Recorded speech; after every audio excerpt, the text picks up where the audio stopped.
I appreciate everybody coming and joining us this afternoon. We've had a fairly busy day, or I'm sorry, a fairly busy weekend in terms of our investigations at our homicide unit. In the past 3 days, we've investigated 3 homicides. Wanted to bring you together to provide you with an update on all 3 of those cases. Joining me today to speak is Lieutenant Bryan, B-R-Y-A-N, last name is Crum, C-R-U-M, and he is in charge of the homicide unit. This time I'll turn it over to Lieutenant Crum. Lieutenant? How are you guys? So as you guys know, we had a busy weekend. We just kind of wanted to talk to you guys a little bit, provide you a little bit greater context to what we've got going on right now in our investigations. The first case we responded to this weekend was in the 4500 block of Wynbrook Way. When officers responded there, they found 2 people that had been shot. It's 2 women were shot, and the officers arrived, and one of them was pronounced deceased at the scene. During that investigation, we were able to identify a bunch of witnesses at the scene. A lot of the community came forward and talked to us and provided us with important information that was critical in getting an arrest in that case quickly, as you guys know. We already have 1 person in custody, that's Nazah James, and she's been charged with murder, conspiracy to commit murder, and discharging a firearm into occupied property. I think it's important that you guys know that there was, the vehicle was targeted. Miss Cromartie, who died, she wasn't the primary target or the intended target of this attack, but her vehicle was targeted.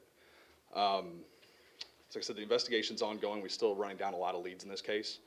It's important that we ask the community to come forward and provide us with information they may have, contact Crime Stoppers or the TIPS line, and that would be incredibly helpful for us as we move forward with that case. About an hour after that, officers responded to Lawyers Road, where they found 1 person shot outside of a convenience store. The officers initially provided aid to the victim. He was transported to the hospital and unfortunately died from his injuries. That case, we've not made an arrest in yet. We've got some substantial leads, some physical evidence that we're working through with our lab, and we're working to try to bring that case to a successful conclusion. We feel really good about the leads that we have at this point. Again, we're asking for the public's help. You know, if you've got information, we believe there are witnesses that were out there that we haven't spoken with.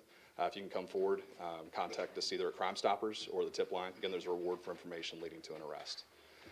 The third case occurred last night, as you guys know, on Mallard Creek Road at a convenience store. When officers got there, they found 36-year-old Patrick Alston suffering from a gunshot wound. We provided medical attention to him at the scene. Unfortunately, he passed away from his injuries there as well. During that initial investigation, we found a lot of witnesses that stayed around that we were able to talk to. At this point, we've identified everyone that we believe is involved in this incident. The investigation's ongoing. We're still conducting interviews to kind of find out the greater context to what happened. There's not a whole lot of information I can provide in addition to that at this time. These cases are very active. Detectives have been here all weekend. Even today, they're still upstairs conducting interviews that are important in these cases to resolve them. Do you guys have any questions for me? Lieutenant, it's been a violent start to 2019 in general. I mean, it's kind of spread out looking at where these homicides are. I know they've been concentrated in the past. Any rhyme or reason why they're more spread out?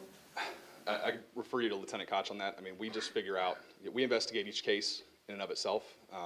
he could probably speak to the broader context or trends within the department. But we look at each one as an individual investigation and individual circumstances. Can you confirm the number of homicides so far this year? Right now, we're at 11. Yes, sir. In the 3 murders, how many?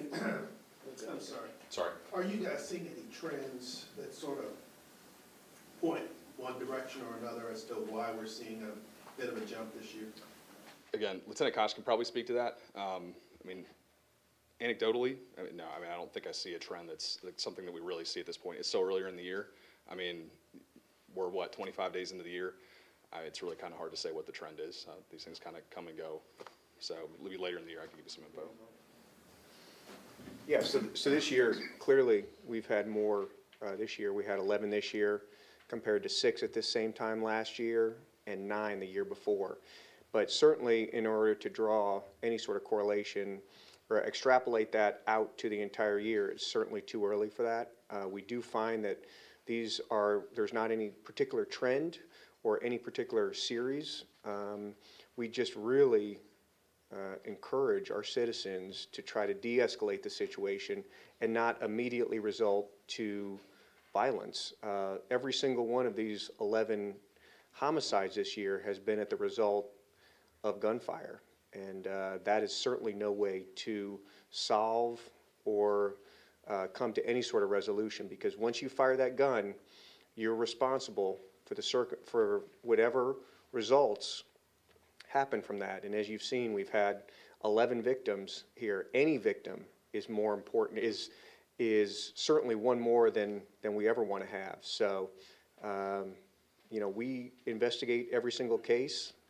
Lieutenant Crum and his detectives, they do a fantastic job, and we've cleared several of those cases this year by arrest. In fact, over 50% of our cases, we either have identified suspects or we know where we're going in terms of the investigation. So, you know, the hard work continues, and we just really want and encourage our citizens to try to de-escalate those situations. So, You guys embarked on, pardon me, a number of initiatives in 2017 when the numbers went up.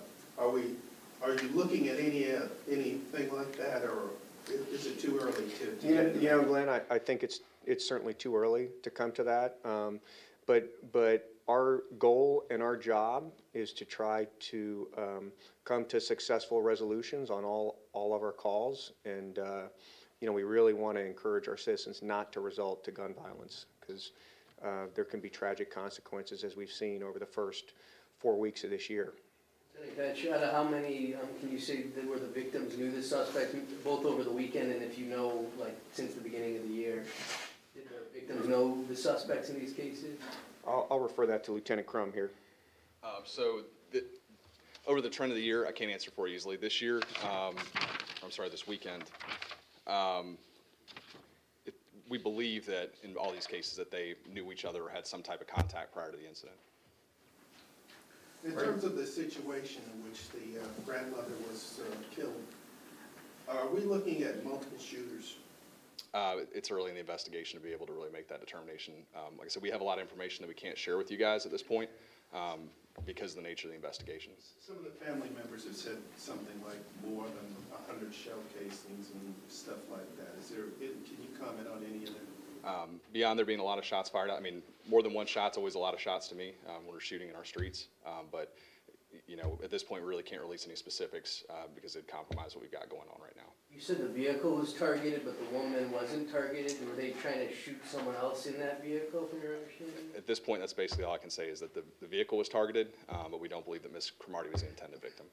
Are you able to say anything about the shooting last night at the convenience store? Last night, just beyond the fact that we've identified, we believe we've identified everyone involved at this point. The investigation's ongoing. No, there have been no arrests this time.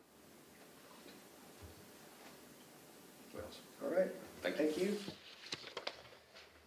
Appreciate everybody coming. When we do make an arrest or when we do have an update on a case, we will certainly make sure that we do provide an updated case synopsis. Hopefully y'all found this information helpful. As Lieutenant Crum said, we just wanted to provide some context to what was a fairly violent weekend here in the city of Charlotte. So with that, any other questions? So just to clarify, 6 compared to last year there were 6 homicides this time? Correct. And now we're at 11? Correct. Thank you.